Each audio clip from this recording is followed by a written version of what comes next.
le pone precio al dólar, el dólar le pone precio a la nafta, le pone precio a los transportes, y el gobierno hace muchísimo hincapié en tratar de sostener un dólar bajo, y así están los dólares hoy. El mercado está agitado, hay incertidumbre en el mercado. Lo dicen absolutamente todos los economistas de todas las bibliotecas. Hay distintas incertidumbres, se mueve sin parar, bajan, suben los dólares, bajan, suben. Fíjense, el dólar MEP está a 1.517, y la cuestión es que el gobierno tiene todavía esta decisión tomada de bajar el dólar, aunque muchos digan que está bajo en relación a lo que el mercado pide. ¿Qué va a hacer el gobierno? Es lo que nos estamos preguntando. Está haciendo movimientos en este momento. Ahora nos va a contar nuestro invitado qué va a hacer con el dólar. ¿Qué va a hacer con el dólar sabiendo que el mercado cree que tiene que estar en otro precio? ¿Lo va a seguir sosteniendo? Ahora lo está sosteniendo, lo está apretando antes de las elecciones. ¿Qué va a hacer antes del 26 de octubre y qué va a hacer después del 26 de octubre, cuando de alguna manera desde los Estados Unidos le están sugiriendo que suelte el dólar, que suelte las bandas, que lo deje encontrar su precio? El gobierno ahora ha puesto distintas pequeñas restricciones para sostener el dólar. Ustedes lo saben. Primero se dieron cuenta que tenía que ver con esto de usar al mismo tiempo el dólar oficial online o el dólar y el dólar MEP, para que no hubiera un rulo y una ventaja. Pero también ayer se conoció la novedad con las billeteras virtuales. De golpe el gobierno dice, no pueden comprar dólares con las billeteras virtuales. Ahora, esta imagen en vivo es de Casa Rosada porque hay reunión de gabinete, porque el gobierno está preocupado por varias cuestiones simultáneamente. El mercado tiene el factor Esper, esta cuestión que recién nombraba el Pelado, que es una cuestión de la que hablamos nosotros aquí con Paulino en el pase, con Pichetto ayer. Esper, que podría estar vinculado con Fred Machado. Hay una investigación en Texas, en los Estados Unidos. Hay mucho revuelo al respecto. A las 13 habrá reunión de comisión de presupuesto en el Diputados, y nosotros estamos en el Congreso y vamos a hablar con los diputados que están pidiendo explicaciones también a Esper, además de hablar del presupuesto. ¿Qué mira el mercado? Este mercado que está agitado, que tiene incertidumbre, que no sabe cuánto Trump le va a prestar a la Argentina. Se dice 20.000 millones, pero ¿con qué forma? ¿Cómo es el apoyo que le está dando Trump? Finalmente, ¿cuál va a ser el apoyo? Pongamos de nuevo la placa, por favor, porque el mercado tiene muchas preguntas en este momento. Está viviendo incertidumbre por el factor económico, porque todavía no sabe cómo va a ser la ayuda del gobierno americano, y porque también hay temas políticos que influyen en el mercado. Está con nosotros Sebastián Menescaldi y nos va a tratar de ayudar a echar luz sobre lo que va a pasar y lo que está pasando. ¿Por qué se mueve así el dólar, Sebastián? Bien, María Laura, lo que estás viendo hoy, yo te diría que es una corrida. No te digo una corrida hacia el dólar, que es una dolarización muy incipiente de la economía, donde, digamos, los empresarios y las familias están buscando cobertura en el dólar. ¿Podemos llamarlo corrida? Yo todavía te diría que no, o sea, no es una corrida clásica. Es la palabra que usaste. Está bien, voy a no, digamos, me parece bien. A ver, les quiero presentar. Sebastián Menescaldi es un economista muy renombrado de Ecogo, junto a Marina del Poyeto. Vamos a decir las cosas como son para tratar de entender. Hay una agitación que hace que la gente esté comprando dólares. Sí, no solo Cuando digo la gente, las empresas. La gente y las empresas. Claro, se refugian en el dólar porque creen que el dólar va a estar más alto. A ver, la verdad que el dólar, el tipo de cambio hoy, la expectativa es que después de la elección esté más alto. Sí. O sea que el gobierno va a tener que hacer un cambio en el esquema cambiario y monetario, sí, buscando mayor sustentabilidad externa. A ver, el gobierno hizo un gran trabajo en lo fiscal, le faltó la parte monetaria externa. Fue la que dejó, si querés, más débil. O sea, la compra de reservas. ¿Por qué? La verdad, en verdad compró reservas, el problema es que nunca volvió a conseguir el acceso al crédito y tuvo que pagar ha contado la deuda, algo que ninguna empresa puede hacer. Absolutamente todos los que conocen de mercado, todos los financistas nos dicen el problema del mercado es con la falta de reservas. Dicho esto, hay expectativa también con lo que haga la administración de Trump en relación a los dólares frescos, ¿no? Hay una expectativa, pero también hay dudas. Recordemos, en el día de hoy, la administración de Estados Unidos entró en un shutdown, un cierre. Un cierre del Congreso. Tienen dificultades con el presupuesto. Con el presupuesto. ¿Y cómo podemos justificar Trump en este contexto darnos el crédito? Claro, está hay pasando, una a ver si lo cuestión. pueden buscar, hay perdón, se lo estoy pidiendo en vivo a los chicos, pero hay una carta de los senadores demócratas que están pidiendo que no nos den el préstamo a los argentinos. Todo esto crea incertidumbre en el mercado argentino. Le están pidiendo al presidente Trump, por favor, que no nos den el crédito porque hay muchísimos problemas dentro de los Estados Unidos, ¿verdad? Hay algunos muy importantes y muy famosos, como Bernie Sanders, que se están pronunciando públicamente y dicen, ¿por qué a la Argentina 20.000 millones en esta situación que estamos viviendo? Esto está pasando, esto también genera incertidumbre. Esto genera la duda. A ver, la verdad que el respaldo que dio Estados Unidos fue muy fuerte. Muy fuerte. Y un doble respaldo ayer, cuando se conoció que Trump va a tener una reunión bilateral el 14 de octubre con Milei. Exactamente, o sea, la verdad que el respaldo está y probablemente eso va a ayudar a Argentina. Ahora, más allá de eso, Argentina igual tiene que hacer los deberes. O sea, cualquier respaldo que surja de Estados Unidos para Argentina, sea un crédito, sea un swap o lo que sea, sí, va a implicar que Argentina tenga que hacer correcciones en el sector externo. ¿Qué implica eso? Bueno, probablemente implica que vas a tener que acumular reservas, le van a pedir que acumular reservas. ¿Y soltar el dólar? Y esa es la duda, si es que soltar el dólar es suficiente. Digo, a ver, porque hay una cuestión, uno puede llegar a soltar el dólar, pero también tiene que haber confianza detrás. Sí. Si uno lo hace sin confianza, puede ser conflictivo porque quizás no sé dónde puede frenar. A ver si vemos lo de Bernie Sanders. Mientras tanto, busquen una carta que mandó el Senado de los Estados Unidos, los senadores demócratas, donde hay muchos senadores. Este es el de Bernie Sanders, que habla específicamente de estos 20.000 millones de dólares al gobierno de derecha de la Argentina. Así está diciendo. Esto genera, digo, este es un ejemplo nada más. Hay muchos otros senadores, diputados que están protestando por el supuesto crédito, rescate, apoyo económico. ¿Esto puede evitarlo? ¿También hace ruido en el mercado? Y eso genera dudas de cuán extenso puede ser la ayuda. O sea, uno puede decir que esto podría llegar a limitarte la ayuda. Sí. Yo creo que igual hoy, dado las declaraciones que tuvo el gobierno de Estados Unidos, sea Trump, sea Biden, la ayuda va a estar. Sí. Pero más allá de esa ayuda, digamos, creo que también va a tener que estar la corrección de la economía argentina de manera posterior. Digamos, no va a ser posible, digamos, recibir esta ayuda si es que no hacemos los deberes y corregimos justamente todo lo que nos faltaba, digamos. Bueno, mientras tanto el mercado está muy agitado. Las empresas compran dólares. Las empresas, a ver, ¿cuál sería la cuestión? Porque falta todavía para las elecciones. ¿Por qué están comprando hoy dólares? Y la verdad es que hay una duda. A ver, el gobierno, lo que lanzó al mismo momento que anunció el rescate de la ayuda de Estados Unidos, anunció que iba a comprar 7.000 millones de dólares mediante una rebaja de derechos de exportación que las empresas cerealeras liquidaron. Ahora, sí, el gobierno solo logró comprar 2.200 millones de dólares. O sea, no los usó para comprar más dólares. No, a ver, todos esos dólares que liquidaron las cerealeras que van a faltar en los próximos 5 meses, o sea, que no van a estar, es un adelanto nomás. Es un adelanto de un pago de granos. Exactamente. No va a estar... que no va a estar después, o sea, nos van a faltar después. La verdad que el gobierno no compró tantas reservas como uno hubiera pensado, solo compró el 40%. Y ahora tiene esas reservas para defender la moneda en lo que resta de acá a la elección. Eso, cuando uno hace los números, son 130 millones de dólares diarios, más o menos. O sea, no es un número tan relevante. Entonces el mercado queda con duda y dice, bueno, che, ¿va a poder el gobierno de acá, de cara a la elección, defender la paridad?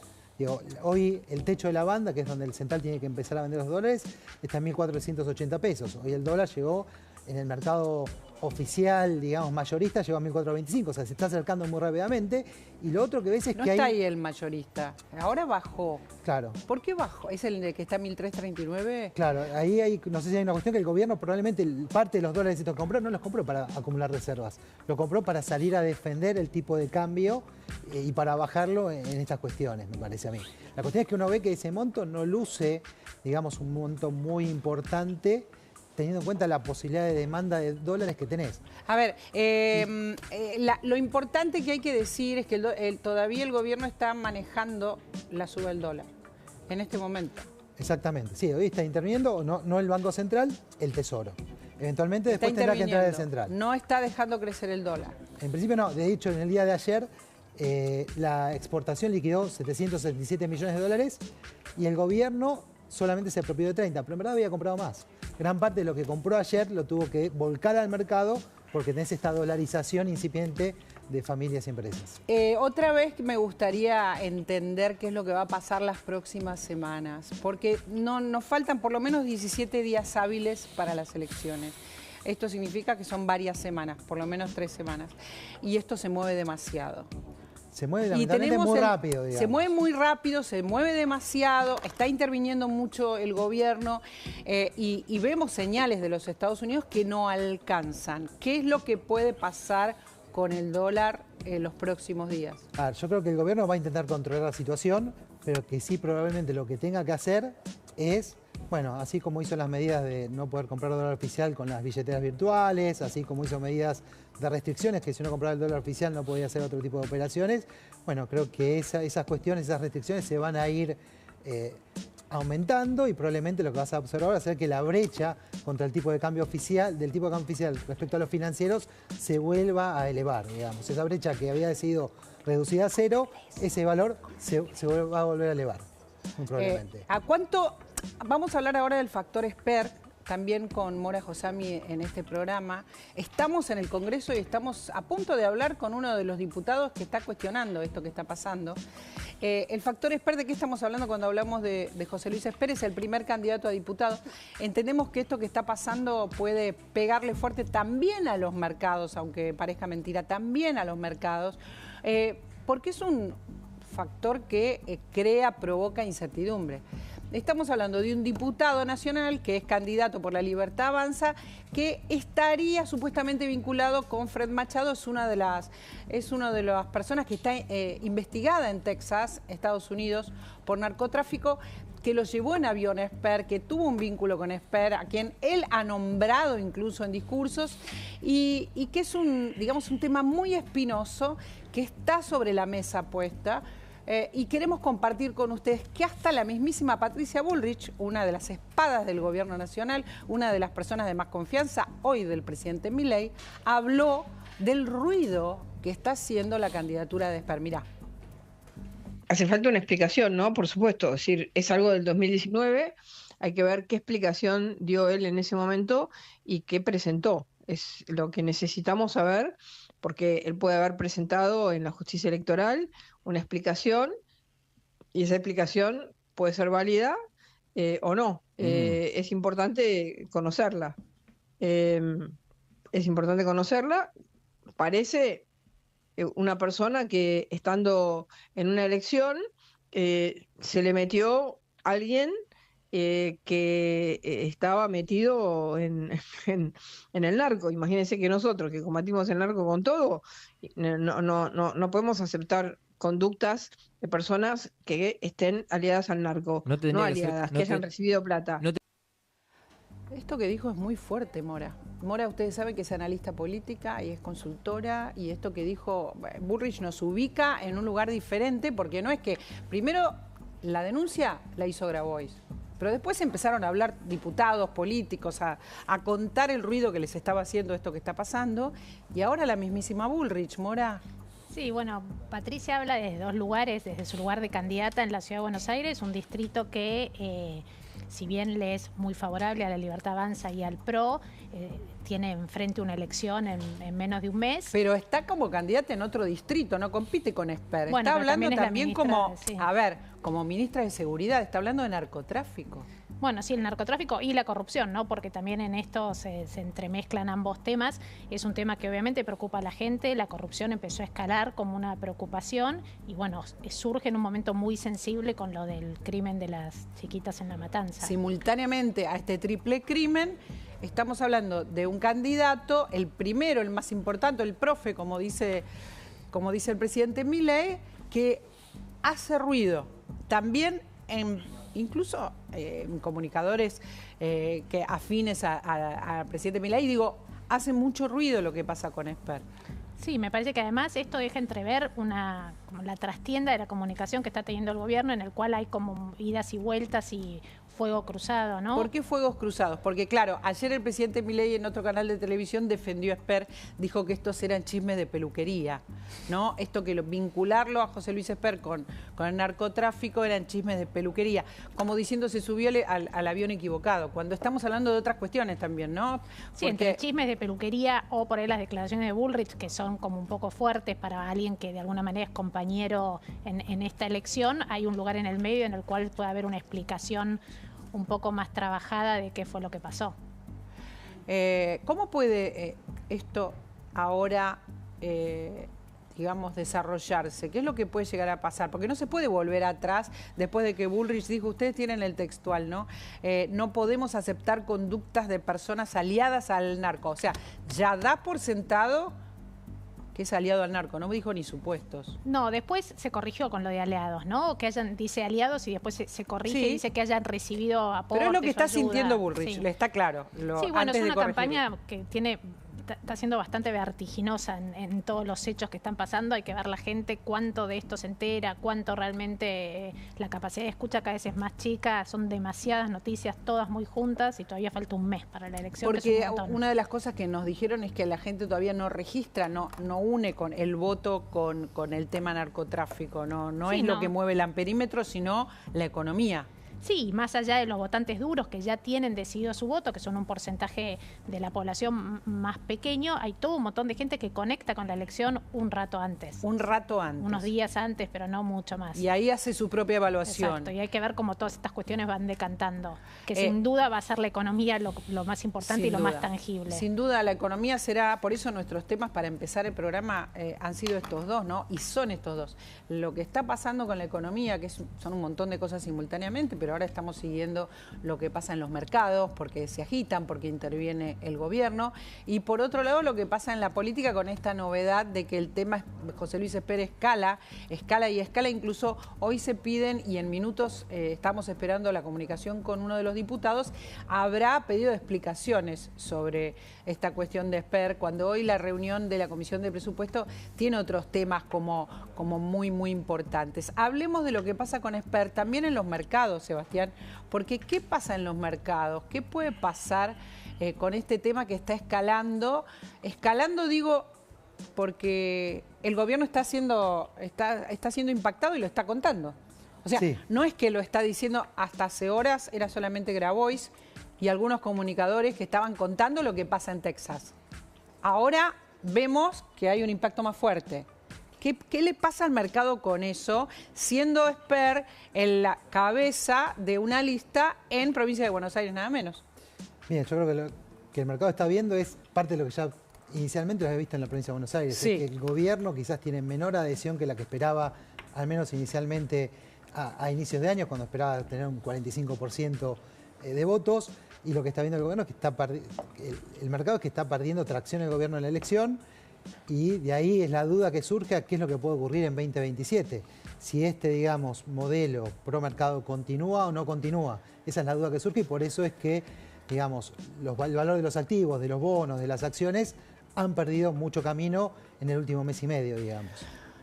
A ver, vamos sumando dificultades entonces, Sebastián, ¿no? Estamos sumando la dificultad, la incertidumbre en relación a las reservas, la incertidumbre en relación al apoyo de Trump, a cómo se va a materializar, cómo va a ser, si alcanza, si no alcanza, la incertidumbre con las bandas del dólar, si es que van a liberar o no van a liberar el dólar, la incertidumbre política que hoy viene con esta novedad de, atenti que el primer candidato no cierra, incluso en algunos que están muy arriba en el gobierno, funcionarios muy importantes.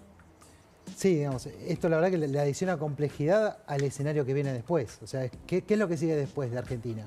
¿Va a lograr Milei, digamos, transformar la Argentina y generar un escenario de desarrollo?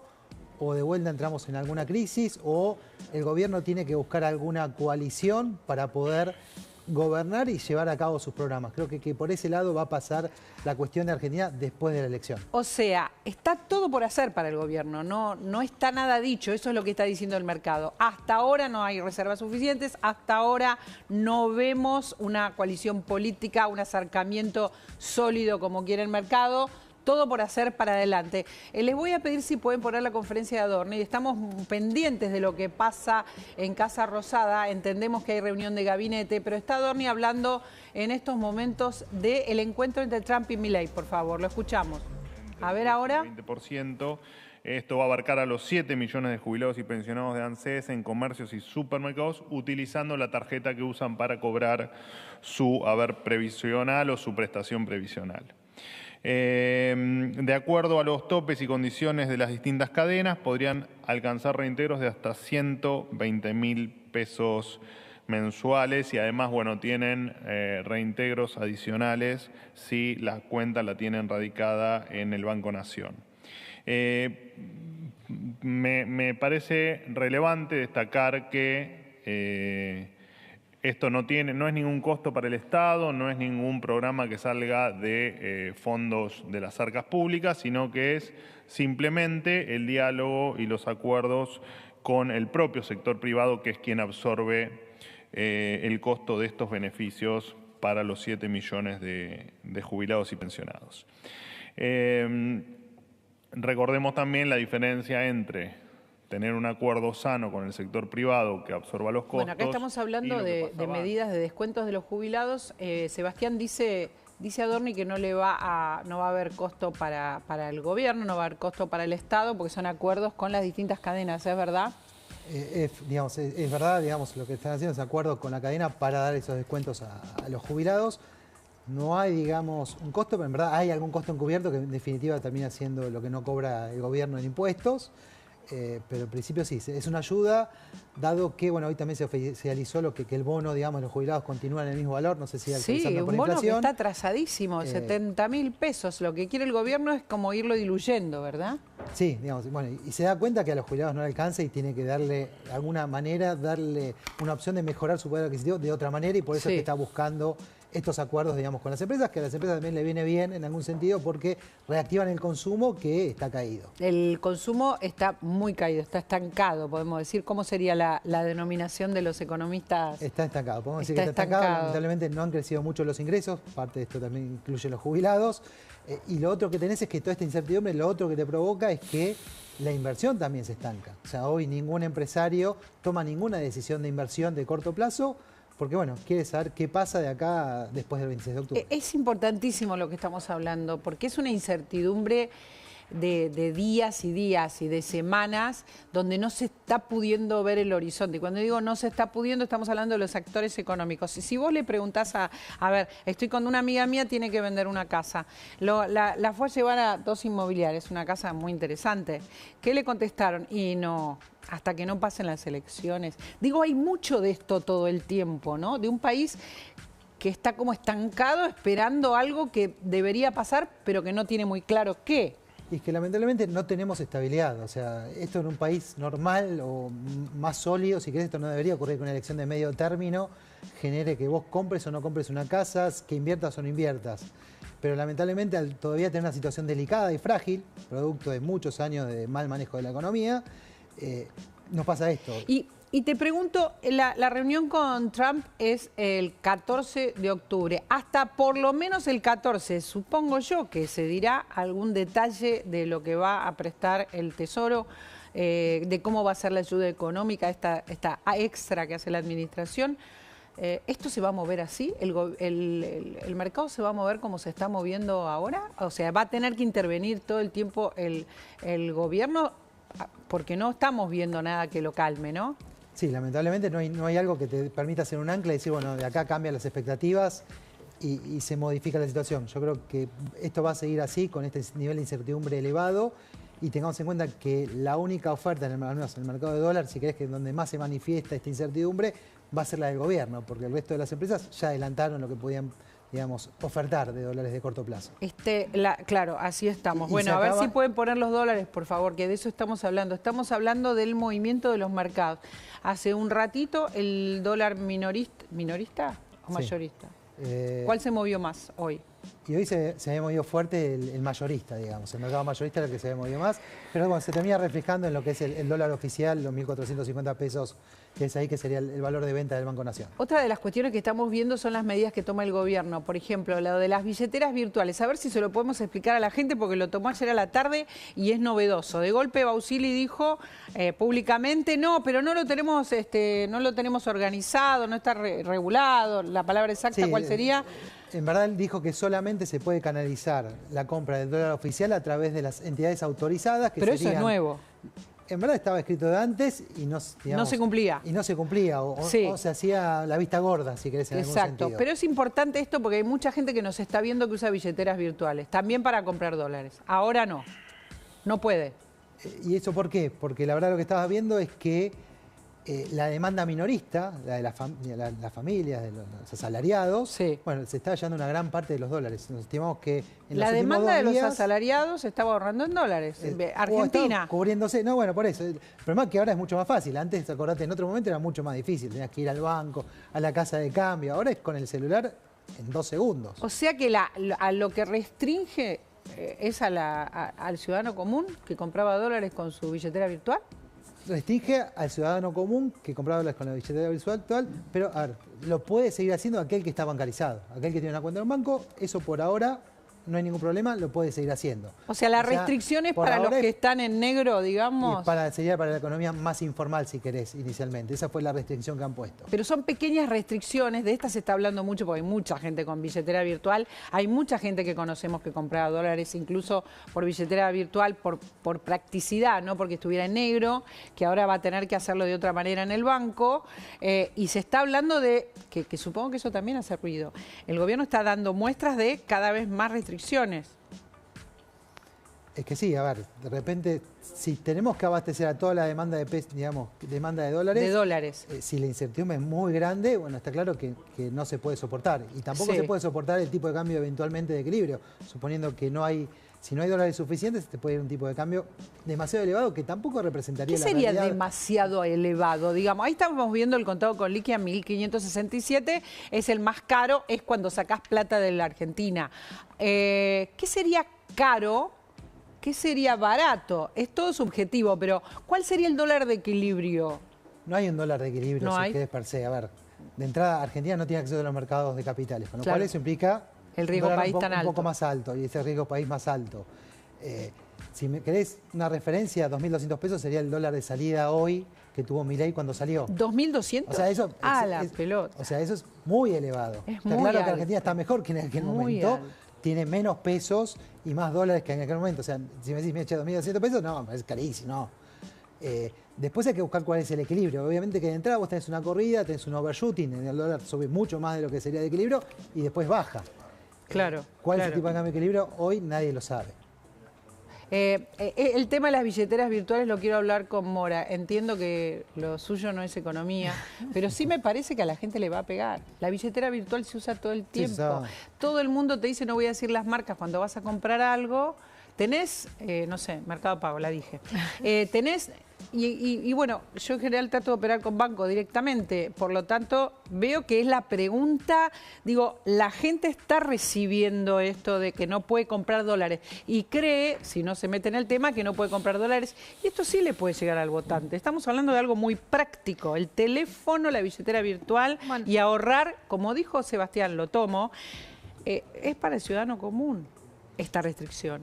Sí, la noche del 7 de septiembre, cuando perdieron en la provincia, o al día siguiente, no recuerdo bien, Guillermo Franco salió a explicar que quizás habían fallado en que las mejoras de la economía no habían llegado al metro cuadrado de la gente. Sí. Definitivamente estas son las cuestiones que la gente tiene más a mano para evaluar dentro de sus conocimientos cómo está el país. Si vos de pronto podías hacer algo y ahora no lo podés hacer más, por más que esto existía y esta regulación estaba y estaban haciendo la vista gorda, a la gente le genera una sensación de que algo está empezando a fallar, algo está empezando a crujir. La memoria emotiva del cepo es muy reciente, pasó hace poco y son las pequeñas, grandes cuestiones que la gente necesita o usa para poder hacer una visión de la situación económica. O sea, en el momento que vota manda la economía. En el momento que vota, estas cuestiones sí pesan.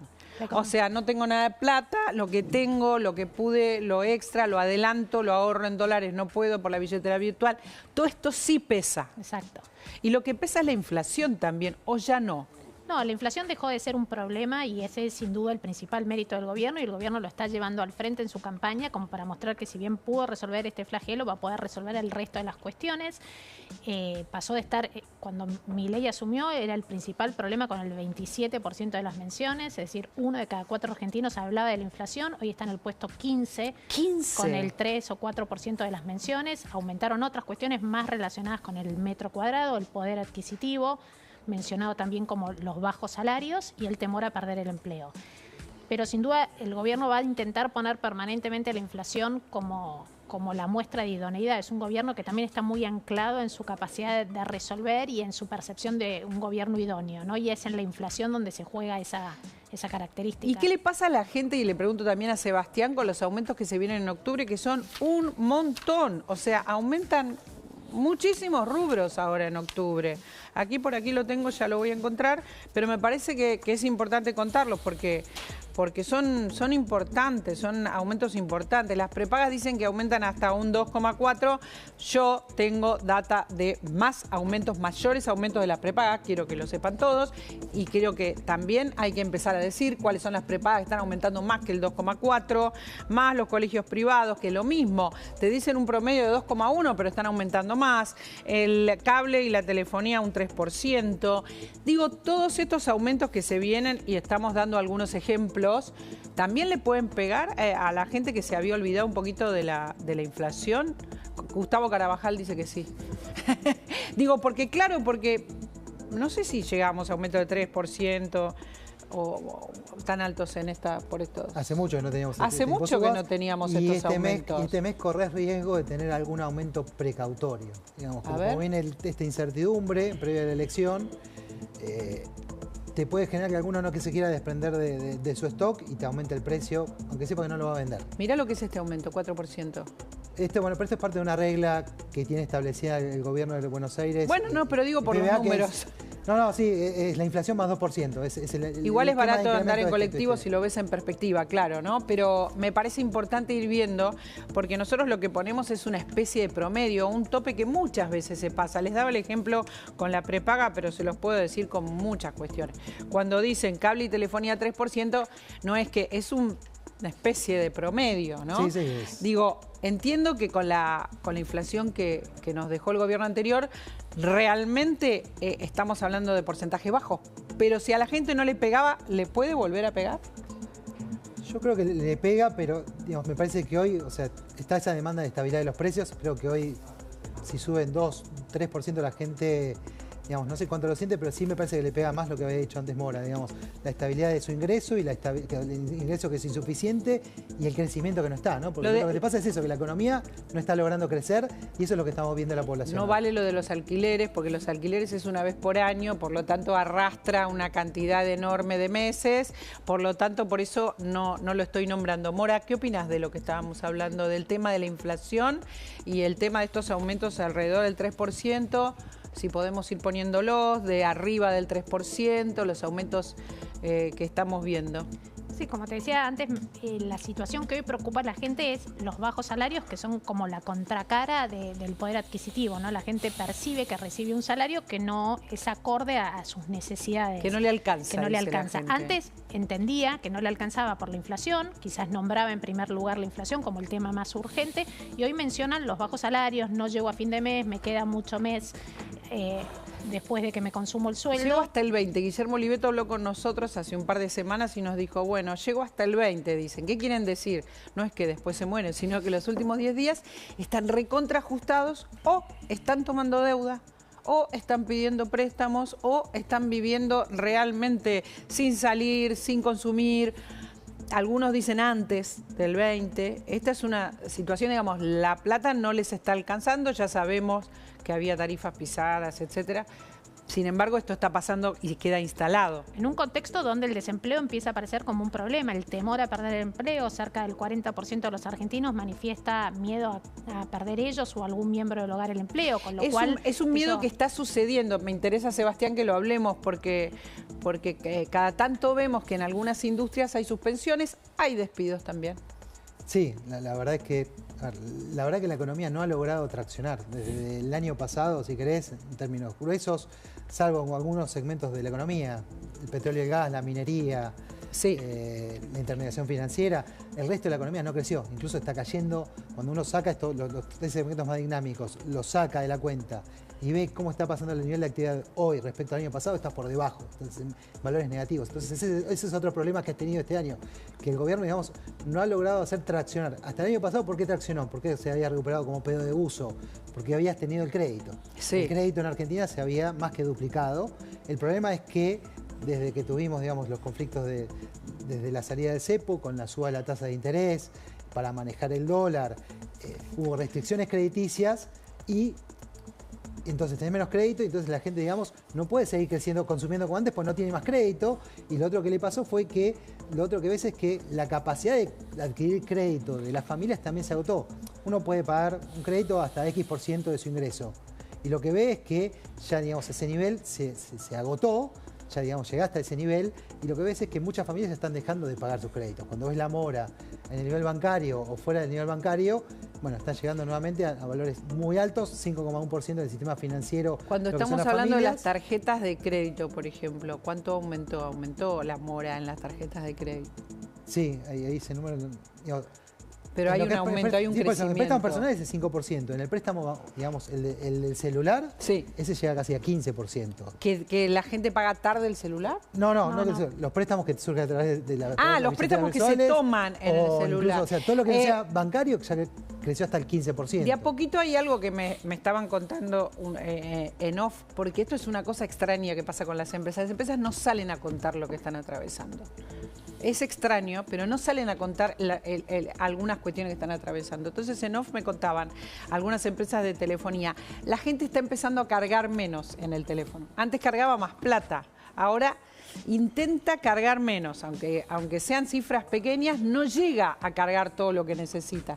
Por lo tanto, cuando uno hace la recarga del teléfono, y esto está pasando en todos los aspectos. ¿Por qué las empresas no hablan y no cuentan las situaciones que están viviendo? A tu criterio. Entiendo que le están tratando de dar un apoyo al gobierno, porque otra explicación no se entiende. No, yo creo que igual las empresas muestran, a ver, depende de cada segmento, pero en general las muestran que no tienen gran demanda y gran crecimiento. Los aranceles para toda la empresa siderúrgica y toda esa cuestión, ¿por qué no lo estamos hablando? Porque sabemos que en Chubut está complicada la cuestión. ¿Me explico? Sí, a ver, pero son cuestiones también geopolíticas, digamos. O sea, no es parte también de lo local, sino también tiene que ver con lo externo y me parece que pasa por ese lado. A ver, todo el mundo se vio afectado por las tarifas de Estados Unidos. Sí. Entonces me parece que también pasa por ese lado y eso el que lo tiene que llevar a cabo es el gobierno. Correcto. En la política y quizás en pos de conseguir llegar a buen puerto y reducir las tarifas con Argentina, por eso quizás no salen las empresas a buscar defenderse. Cuando vos decís el miedo a perder el empleo, Mora, entiendo que la gente tiene miedo porque hay gente a su alrededor que lo está perdiendo. ¿A qué se debe? ¿Cuál es la explicación? ¿Por qué es el miedo en este momento? ¿Cuáles son los registros que tiene la gente cuando dice tengo miedo de perder el empleo? Sí, sin duda hay el comentario de algún conocido, al conocido del conocido del conocido. Es una realidad que se palpa y además por la historia y por la certeza de que viven de su sueldo. No hay una alta capacidad de ahorro, con lo cual el miedo a perder el empleo implica el miedo a no poder pagar los compromisos, comprar las cosas que hay que comprar. Digo, hay una situación también de vivir muy al límite en la que hace que el desempleo sea un fantasma todavía más grave. ¿En qué lugar está rankeado esto entre las demandas de la gente, el tema del empleo? No, el empleo pasó a ser, los bajos salarios pasaron a ser el principal problema económico. Los bajos salarios. Y el empleo el segundo problema económico. Bien, ¿no? Arriba. Sí, y están dentro de los 6, 7, 8 principales problemas junto con, por primera vez empiezan a aparecer nombres de políticos como cuál es el principal problema del país. Y aparece Milei en tercer lugar, o por ejemplo aparece... ¿Quién aparece en el primer lugar de los políticos? No se pide que se mencione políticos. Se dice, ¿cuál es el principal problema del país? Entonces aparece, por ejemplo, la economía,